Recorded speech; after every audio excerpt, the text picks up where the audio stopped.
the oldest parts of Old Delhi, people do not always lock doors to keep others out. Sometimes, they lock them to keep something in. Hidden behind the crowded lanes of Chandni Chowk stands a crumbling Haveli, where travelers rent cheap rooms and never stay long enough to ask too many questions. Except about one room, the east-facing room on the second floor. The room that has remained locked for more than a century and a half. The room with the veiled Belgian mirror. Old Kaki says the mirror does not show reflections. It shows what was lost. You're listening to Kahani Bar. I'm Malika. And tonight's story is And Then the Mirror Cracked by Neerja K. In a crumbling Haveli tucked behind the narrow arteries of Chandni Chowk, most rooms are rented cheaply to tourists. Backpackers come and go, researchers stay for a week or so. Some complain of creaking floors and peeling paint and musty smells. But all stay. It suited their not-so-large pockets. There is no dull season in this Haveli.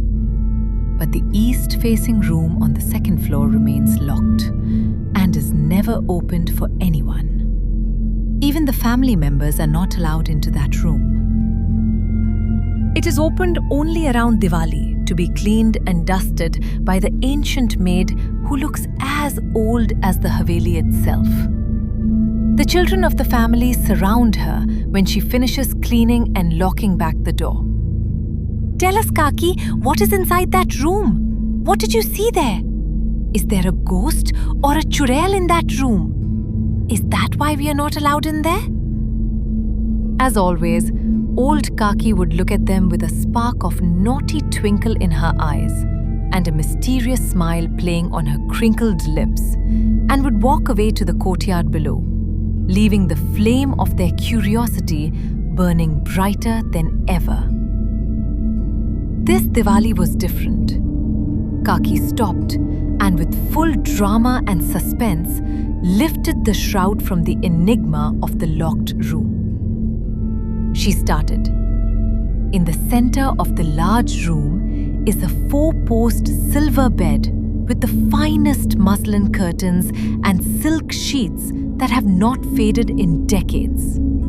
And then, by the large glass window, sits this beautiful silver armchair and a silver footstool with satin cushions. Everything is as new as ever, though the room has been locked century and a half. I came here with my mother as a little girl, and the room was locked even then. Who knows since when? No one knew, and no one dared to ask. She took a long, deep breath and said, "Hold your breath. I have saved the real mystery for the end." The kids squeezed themselves into a tighter circle around Kaki and waited with bated breath. They did not want to miss a word of what she had to say. Now Kaki spoke in a whisper. Against the east end wall stands a Belgian mirror, floor to 6 feet high, set in the most exquisite ornate 6 inches broad silver frame, studded with rubies, pearls, topaz, garnets, sapphires, and diamonds. This mirror cannot be moved. It seems that it has grown out of the floor. Many have tried. None succeeded, they say. The real mystery is the mirror. It is covered with a veil.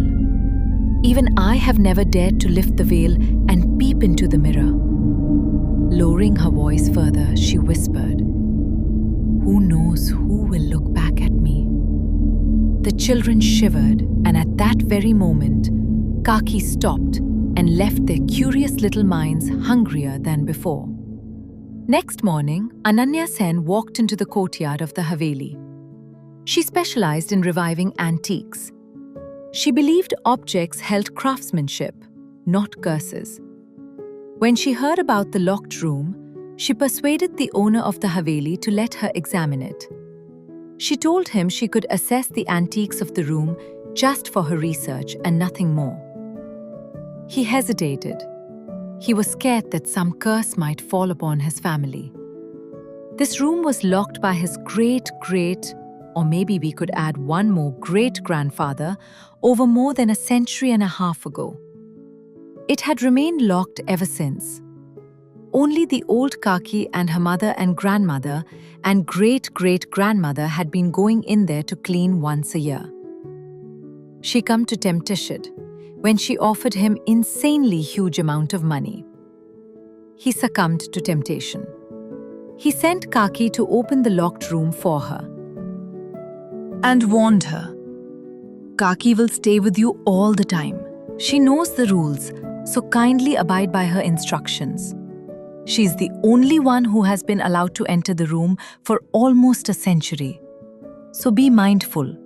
Don't stand before the mirror for too long, and certainly don't uncover it," he added. Ananya smiled politely. Kaki saw a hint of betrayal in her slight smile. Ananya was escorted by ancient grand old Kaki to the locked room. Ananya was excited and anxious in equal measures, and Kaki was enjoying her guest's mental state. Standing outside the locked door, Kaki held Ananya's gaze for a long moment. Her intense look sent a chill down Ananya's spine. Kaki unlocked the door and flung it open. As Ananya entered, she felt a strange cold energy gushing at her. Kaki gave her a knowing look, and shutting the door, she bolted it from inside. Now they both stood in the center of the enigmatic room. Ananya was awestruck with all the treasure of antiques that the room held. Why had this room remained locked for more than 150 years? Who was Rupa? And why was her story still whispered in this Haveli? And what could possibly be hidden behind that pale cloth covering the mirror? Was it merely an old family legend? Or was something still waiting inside? Find out what happens next in the next part of "And Then the Mirror Cracked" next week, only on Kahani Bar. I am Malika, and you were listening to "And Then the Mirror Cracked," written by Neerja K and brought to you by Pixel to Pixel. Until then, take good care of yourselves. And remember, some mirrors are best left covered.